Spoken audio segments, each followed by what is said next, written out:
गंगा माता सिद्धि चैनल में आपका स्वागत है भक्तों। कैसे हो भक्तों? आज का विषय, जो लोगों ने भ्रांतियाँ फैला रखी हैं, उस भ्रांतियों के बारे में वर्णन करने जा रहा हूँ। आज का विषय, गुप्त नवरात्रों में लोग कहते हैं कि साधना फलीभूत होती है। ये इतनी भ्रांतियाँ फैला रखी हैं लोगों ने कि उन्हें कुछ पता नहीं है कि गुप्त नवरात्रों में क्या बात है, क्या नहीं है। और बिना सोचे समझे, बिना पूरी जानकारी के आप लोगों को अंधेर की ओर ले जा रहे हैं, अंधेरे में ले जा रहे हैं। तो मैं आज गुप्त नवरात्रों के, जो आषाढ़ माह के पूर्णमासी से लगते ही है, तो मैं आज गुप्त नवरात्रों के बारे में सारी भ्रांतियाँ दूर करने जा रहा हूँ। दोस्तों, आज का वर्णन इसी पे है मेरा। तो दोस्तों, गुप्त नवरात्रे, जिन्हें कितने ही लोगों ने झूठी भ्रांतियाँ फैला रखे हैं कि गुप्त नवरात्रों में साधना फलीभूत होती है, साधना सफल होती है।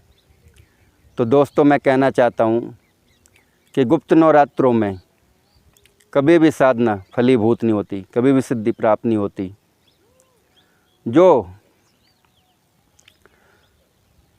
माना हुआ तांत्रिक होगा, जो मानी हुई शक्तियों को, जो शक्ति जिनके अधीन होगी, वो इसके बारे में आपको वर्णन बता सकता है।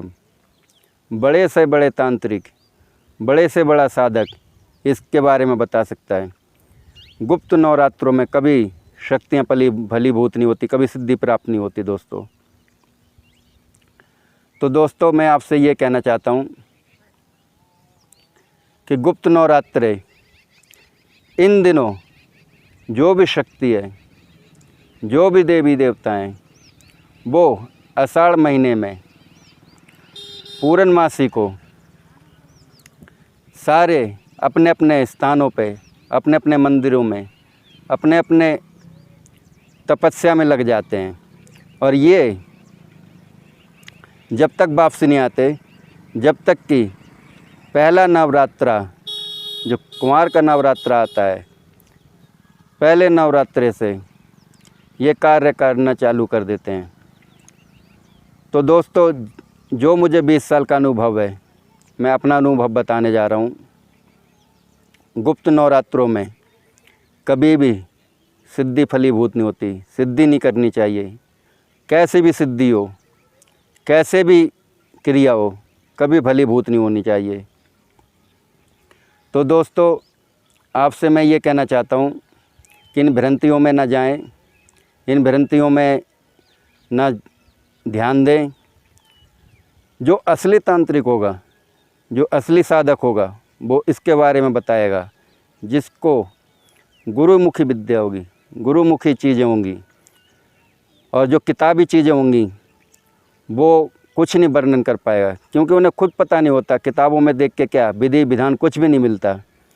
तो दोस्तों, जो ऐसे मैं कह रहा हूँ, मैं सारी ग्रामीण क्षेत्र की साधनाएं बताता हूँ, और जो मेरा 20 साल का अनुभव है उसी में बताता हूँ। मैं कभी भी गुप्त नवरात्रों में सिद्धि प्राप्त नहीं होती। और आप लोग किसी के बहकावे में ना आए, क्योंकि गुप्त नवरात्रे देवी देवताओं को तपस्या करने के लिए होते हैं। अपने अपने स्थानों पर जाके, अपने अपने मंदिरों में जाके वो बैठते हैं, तपस्या में लीन होते हैं। क्योंकि जैसे हम तपस्या करते हैं, ऐसे ये भी तपस्या करते हैं। तो दोस्तों, गुप्त नवरात्र इन्हीं के लिए होते हैं। 2 गुप्त नवरात्रे आते हैं और 2 ओपन नवरात्रे आते हैं, जिनमें हम सारे कार्य सिद्ध कर सकते हैं। आप इस भ्रांतियों में कभी न जाएं कि आप इस भ्रांतियों में कभी ना जाएं कि हम सिद्धि प्राप्त कर लें गुप्त नवरात्रों में।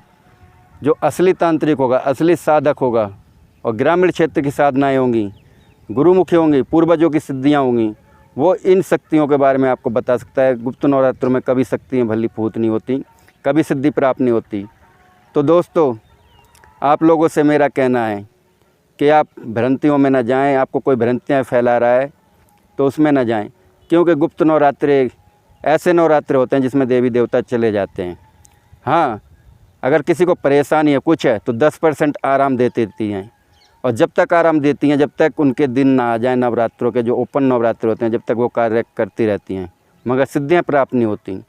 तो दोस्तों, आज का वर्णन मैं यहीं समाप्त करता हूँ। आपको और जानकारी चाहिए तो मुझे हिंदी में कमेंट करें और हिंदी में ही मैं आपको जवाब दे सकता हूँ। जय गंगा माता। मेरा चैनल है गंगा माता सिद्धि। आप लाइक करिए, शेयर करिए, कमेंट करिए, ज़्यादा से ज़्यादा शेयर करिए, ज़्यादा से ज़्यादा लाइक करिए। जय गंगा माता की।